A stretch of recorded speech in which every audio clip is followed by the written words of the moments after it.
केंद्र सरकार विरोधात नागपुरात सीजेपीचं आंदोलन सुरू झालेलं आहे। केंद्र सरकार विरोधात हे आंदोलन सुरू झालेलं आहे। गेल्या अनेक दिवसांपासून खरं तर देशभरात सीजेपीच्या आंदोलनाचे आणि झालेल्या लाठीचार्जचे पडसाद उमटतायत।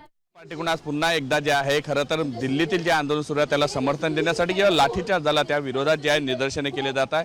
मी सध्या नागपुरातील जे आहे संविधान चौकामधले हे सगळे दृश्य दाखवत आहे। खरं तर पाऊस सुद्धा एकीकडे येत असला तरी दुसरीकडे विद्यार्थ्यांनी जे आहे आपली मागणी लावून धरण्यासाठी जे आहे तिथं प्रोटेस्ट करताना पाहायला मिळते आहे। खरं तर मोठ्या संख्येनं प्रोटेस्ट गेल्या काही दिवसांपासून सुरू आहे।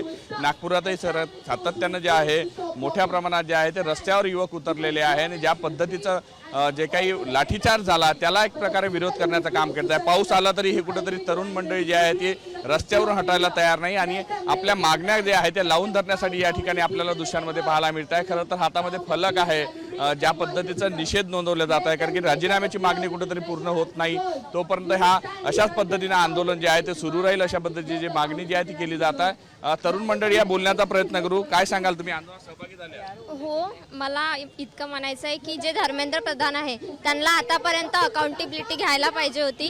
त्यांनी रिस्पॉन्सिबिलिटी घ्यायला पाहिजे जितके पण स्टुडंट्स सुसाईड केल्या त्यांच्या फॅमिलीसाठी, आणि त्यांना रिझाईन करून द्यायला पाहिजे। इतक्या दिवसापासून जे प्रोटेस्ट चालू आहे त्याची त्यांना लाज वाटायला पाहिजे आणि त्यांनी आंदोलन अशाच पद्धतीने सुरू राहणार जेव्हापर्यंत धर्मेंद्र प्रधान इस्तीफा देत नाही तेव्हापर्यंत आम्ही प्रोटेस्ट सुरू ठेवू।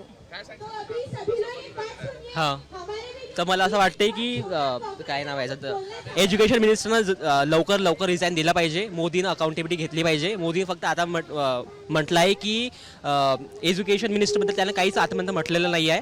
त्यानं म्हटलं आहे की राजीनाम्याची मागणी तुमच्याकडून केली जात आहे। काय सांगाल? काय सहभागी झाली आहे, काय तुमच्या मागण्या आहेत?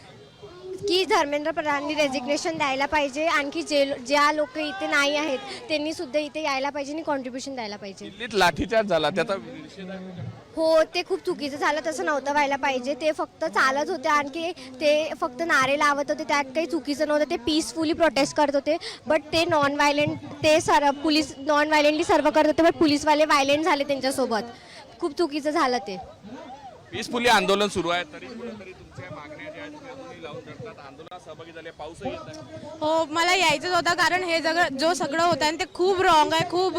कारण यांनी इस्तीफा दिलाच पाहिजे, जो धर्मेंद्र प्रधान आहे आणि मोदी आहे त्यांनी दोघांनी इस्तीफा दिला पाहिजे। माझं जो ओपिनियन आहे त्यांनी दोघांनी इस्तीफा दिला पाहिजे, कारण स्टुडंट स्वतःसाठी उभे आहेत आणि स्टुडंटला स्वतःसाठी उभे राहावंच लागेल, आणि जे नाही आहेत ना त्यांना पण आलं पाहिजे इथं आणि आंदोलनमध्ये सहभागी झालं पाहिजे सगळ्यांना।